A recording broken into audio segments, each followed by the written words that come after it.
So Andy Ngo is bringing out a new book about his recollection of his experiences with Antifa, the violence they've done, the terrorism they've engaged in, particularly over the last year, how bad it has been, because it's probably the worst year in American history for it. Yeah. And I don't want to spoil the book. He sent us a review copy, full disclosure. I've read quite a bit of it. And what would you give it so far? It's great. I'm enjoying it. Two thumbs up? Yes. And these Antifa guys turned up to rally against him publishing a book, because him publishing a book in which he just displays this is what they believe, this is what they've engaged in, blah, blah, blah, blah. This is what they've done. Yeah.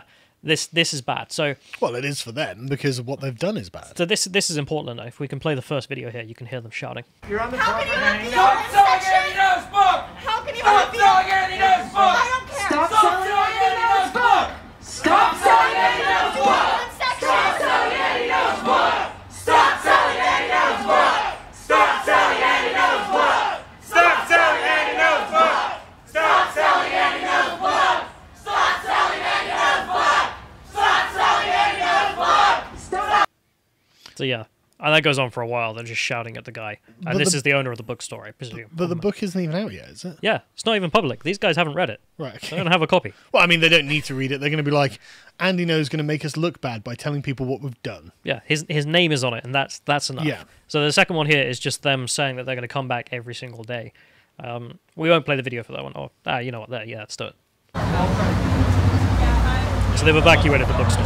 We will shut down the store! We will shut down the store every day! You will lose money every day! Every day that you sell his book! We will shut down the store! Okay. Terrorist. So you could see the owner came out there earlier, Yeah. and he tried to reason with them, which, bad move. Good luck, yeah. Like, that ain't gonna work. And this is one of the more talkative, I'm not gonna say reasonable, members explaining her position on this. Okay. One thing that I do want to say is that earlier the owner of the only black bookstore here in Portland came up and told us, had some criticisms for what we were doing today. And I completely understand those criticisms, being that they sell Mein Kampf, they sell these things, but they don't sell the anarchist cookbook. But anyway, so that is, I see that argument, but also at the same time, this is active fascism. Yes. There's a difference between the historical value that we get from Mein Kampf, from that thing, to not repeat that. This is different. This is active fascism that we can do something about right now. Yes. Because if if Mein Kampf hadn't been published, you know what I'm saying? This is active fascism that we can fight in this moment. And this is what we have to do. We have to show up every day until they stop selling that fucking book. That's all. Okay, that is wild, right? Hey, I mean, this is the book a manifesto? Andy's book. Yeah. I'm not going to talk about the contents too much, but it's not What is anything he extreme. calling for? Is he presenting like a world view in the same way Hitler was in Mein Kampf? No. Right. So he's just documenting events. He's giving his account of them.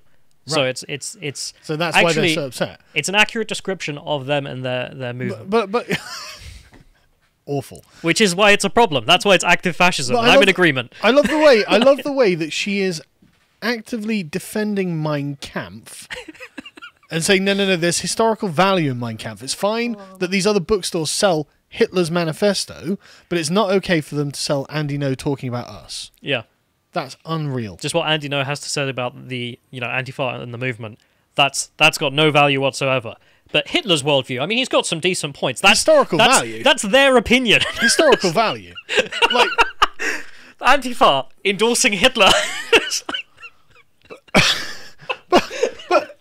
But also the complaint that they how don't... is it that they think Andy Ngo is like Hitler? Because everyone's like Hitler to them, isn't it? Except they think Hitler's got some valid points, or at least it's got historical value or something, right? For anyone who doesn't know, we've had Andy Ngo on the podcast, and he is a very lovely, mild-mannered chap who doesn't demagogue. No. So he's not very much like Hitler. He's an incredibly soft-spoken, careful person who tries to be as accurate as he can. Yes. And that's the problem. Yes. That's obviously the problem. I love the defense, like, they don't store the anarchist cookbook. Like, that's... Oh, yeah, that was another... Yeah, exactly. The Anarchist Cookbook, for anyone who doesn't know, right? This is... I think it began as like a document that was passed around on the web in the 90s, right? And so it was one of those things that in school you would hear about. And it has bomb-making instructions and trap-making instructions and how to conduct insurrections and stuff like this. And it's like, Why would they sell that? That's not a novel. That's not an informative book. That's a terrorist manual. And she's like, right, so it doesn't have the communist terrorist manual. But it's the terrorist manual for her movement. Yeah, for her movement. Yeah, the communist terrorist manual. But they do have Andy No talking about the communist terrorists and also Mein Kampf. Or it's unreal. But sorry, go on.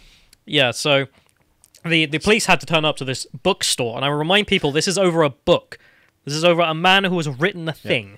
The police turned up and they had to quell the situation because they, just harassing this random bookstore for no reason other than they have written a book that they don't even know what's in it. They haven't read a single page. And it got worse, so they didn't just stand there shouting, which... Of course it got worse. On one situation, I'm, First Fine, if they want to protest the bookstore, they look stupid and sound like idiots. Provided they don't... But they did harm the place. They vandalized. So if we can go to the next one.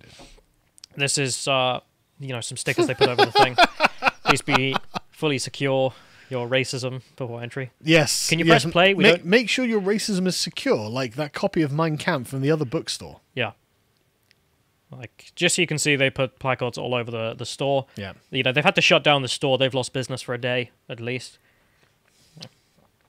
Basically. Hell no, we won't know. That's a clever play on words. But it's social terrorism. We will socially terrorize you until you do what we want. Yep. And if we can get the next one up, you can see there, this is the store opening hours they put up. Continue to vandalize it. It's not very serious. Fascist o'clock to COVID o'clock? Yeah. Oh, no, chud o'clock, sorry. Select rooms opening for sucking Andy No's member. But service white supremacists only. But they've literally... Very progressive. They've reached the opinion of the jihadists. Not here for black lives. Jesus. But they reach the opinion of the jihadists, which is if someone publishes something, then we've got to go after them. It's such pathetic stuff. And it works, apparently. So if we can keep going. This is Andy No responding to Powell's Books, which is the bookstore is Powell's Books, saying that they will be taking this book down. This book will not be placed on our shelves. We will not promote it. That said, it will remain in our online catalogue. We carry a lot of books that we'd find abhorrent, as those with other things we treasure. Then we'll go on stuff later. But the action here is these people turned up to our bookstore. They socially terrorized us into shutting down. And then we're going to have to not have this book here. I bet that bookshop carries Mein Kampf. They do. They admitted they did. The bookshop owner said, yeah, we have Mein Kampf. I mean, she was referencing that. I just think it'd be really funny if Mein Kampf ended up selling out from that bookstore. We couldn't get Andy No's book, so we had to go for the second best option. It was really well advertised by the protesters. Oh, man. But yeah, the people running these things decided to say that they're going to do this every single day until this book is taken down. So I suggest that. I guess that saved them a hassle. And if you check the account... Are there any other books you'd like to burn? I'm sure there are plenty. Yeah. Why would they stop here? Why would they just stop with Andy No's? Well, they're not going for Mein Kampf, are they? Well, they want to get rid of that one. That's got historical value. You've got to understand. It's a sacred text for them. Yeah. But if you check out the account of the people posting this, they're literally called Andy No's book is terrorism. It's like, okay. But this isn't terrorism. It's like, this is fine. This is nothing burger. Yeah.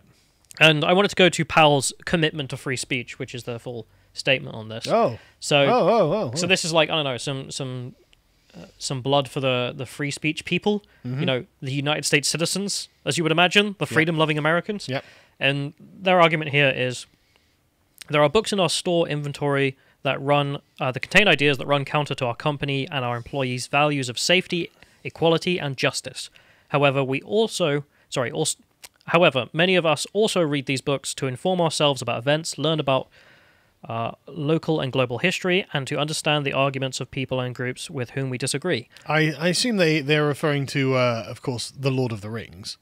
I mean, who endorses Sauron's plan to take over Middle-earth? I don't agree with that. I read that book, or at least most of it. It was kind of boring. But I didn't endorse Sauron's plan to genetically modify elves and turn them into that was Saruman's plan, sorry. But I mean, see, two plans. But I mean, if it was communally done among the commune, and then it would be. It was definitely the age of industrialization. But again, I wanted to return to nature, and so I actually do object to them holding these books that contains ideas I don't agree with. So they continue. While we understand that our decision to carry such books upsets some customers and staff members, upsets, key point here, it's a book. Yep. We do not want to create an echo chamber of pre-approved voices and ideas. It is not our mission or inclination to decide to whom our customers should listen. So and why yet, would you deplatform Andy No? Like, lovely words, and yet you still did it to Andy No. You said, we're not going to host your book. Yeah. So I don't give a toss what they have to say for the rest of this You've thing. still got copies of The Hobbit in which Smaug steals the dwarves' gold. I don't agree. This is unacceptable. Need to take this down. Yeah, exactly. Hell no.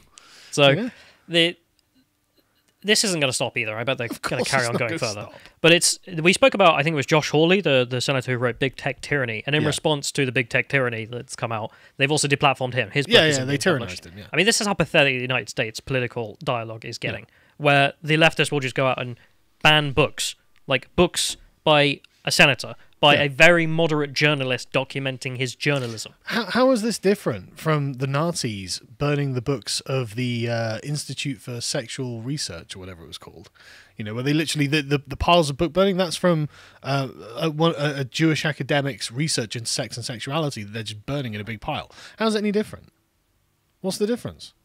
They're just But they've got Nazis. Antifa in the name. They're anti-fascist, We can't, as Don Lemon tells us. Well, the National Socialists had socialists in the name. Is that... Oh, no. Oh, this is in the name. Exactly. The name doesn't mean anything. Exactly. So pathetic. Their socialist policies meant something. Yeah. So I wanted to mention this just because I couldn't believe my eyes. Maybe I'm just naive and I should be expecting this breakdown at this point. But I also wanted to get out the Amazon link, which is just Andy's book. Also just to point out, 25th of February release date. Right, okay. It's not public. They don't know what's in it. We'll do a book club on that, doubtless. We will be. Hopefully we're going to try and get Andy back to talk about it as well. So it'll be, I don't know, the first book club where we have the author. Oh, wow, that'd be awesome. That would be amazing. Yeah, that'd be awesome. And if you want to pre-order so we can go through it together, that'll be a thing. Yeah. But I didn't want this to just go by the wayside, because there's another point here, which is that this kind of socialist terrorism. I'm going to call these people social terrorists. It is social I don't know terrorism, what else we should call them at this point. Yeah. You know, how many more people and how many more Molotovs? These folks doing it so much that everyone's bored of it. I know a lot of people at home will probably be like, oh, okay, they went to a bookstore. Again. Yeah. But it's that fascist thing. And I remember the story being told to me about Menafrego with the fascists in Italy. Don't care, We don't care. They just murdered the person and we don't care. And they moved on and they kept going. Yeah. And no one ever cared. And that's what's happened with Antifa and the Democratic movement.